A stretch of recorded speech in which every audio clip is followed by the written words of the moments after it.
This is Chris Morrow behind the camera at Comic-con with Gene Roddenberry's son, Rod. How you doing? I'm doing really good. I'm doing great, actually. So first of all, where's your Star Trek costume? Well, I don't normally wear a costume. I've been known to put on a Star Trek shirt here or there. In fact, I have a few Star Trek scuba outfits that I put on every now and then. In fact, tomorrow morning at our Comic-con dive, I will be wearing one of those. That's no awesome. Ears, though. No Spock ears. But hand signals. Definitely hand signals. Definitely hand signals. Tell me about your home life. I'm sure it wasn't normal. You know, in some ways it was, in some ways it wasn't. As a small boy, my father was a daddy, larger than life, and, you know, was there for me and told me all the fun stories. But as I became a teenager, he became busy with the next generation. And we started to bump heads, and we disagreed, and I became the rebellious teenager. He was busy, and then sadly, when I was 17, he passed away. So I never really got to know him as an adult. And since his passing, I've been on a journey to discover who he is, and that sort of brought on this documentary.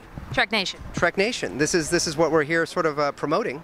And in fact, we have a screening, a sold-out screening, which is fantastic. I had no idea we could do that. It was tomorrow at the Birch North Park Theater.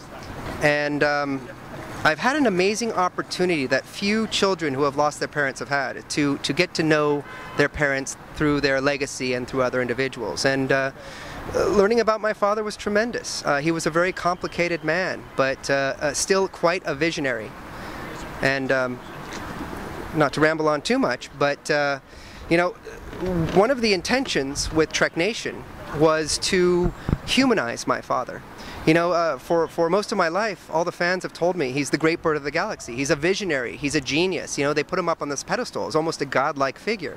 And how does a son connect with a father that has that image? How does anyone identify with that? So it wasn't the purpose of this documentary, but one of the things I wanted to do was really find out about the man behind the myth. And I got to hear about some of his flaws, you know, as he would say, warts and all. And these stories, although difficult at times, humanized him. They brought him down to a level that I could identify, that I could actually connect with, and from that actually love the man. And so I found a whole new love for my father that I never thought I could find. I don't think I would have otherwise. Is there a story that you can tell us quickly? Well, it's not in the documentary, but it was great because we really interviewed a diverse grouping of people. People who worked with him, people who were his friends, people who loved him, people who didn't like him. And it was important to hear the stories from people who didn't like him as well, because I wanted to get their points of view. If we made this documentary a fluff piece on Gene Roddenberry, I don't think it would have as much value. And again, we didn't go too much into the negative. I want to make it clear, this wasn't a documentary to trash the Roddenberry name or disrespect my father. We really do very little of that.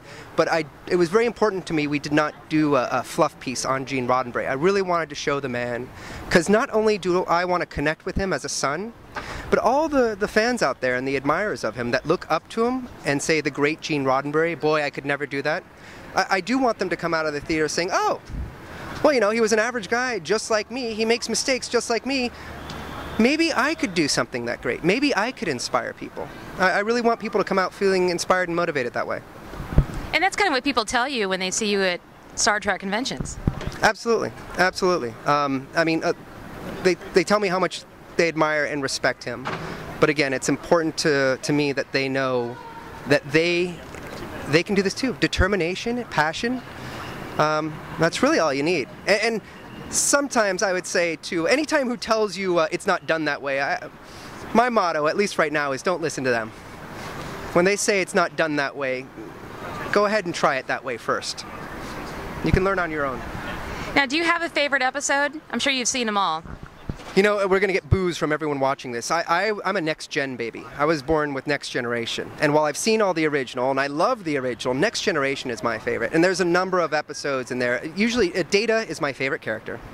And, you know, there's always the Roddenberry character, I call it. There's the alien who always shows us our humanity. So whether it's Spock, whether it's Data, the hologram doctor, 7 of 9, it's always these characters that I love more than episodes themselves. Because they really give the writers, I think, an opportunity to show us our humanity and point out things that we take for granted and make us think from a different point of view.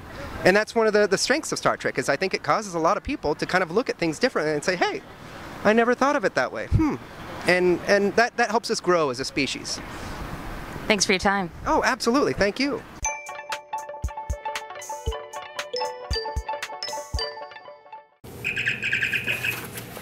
Let me get this. That's my ringtone, believe it or not. Hello?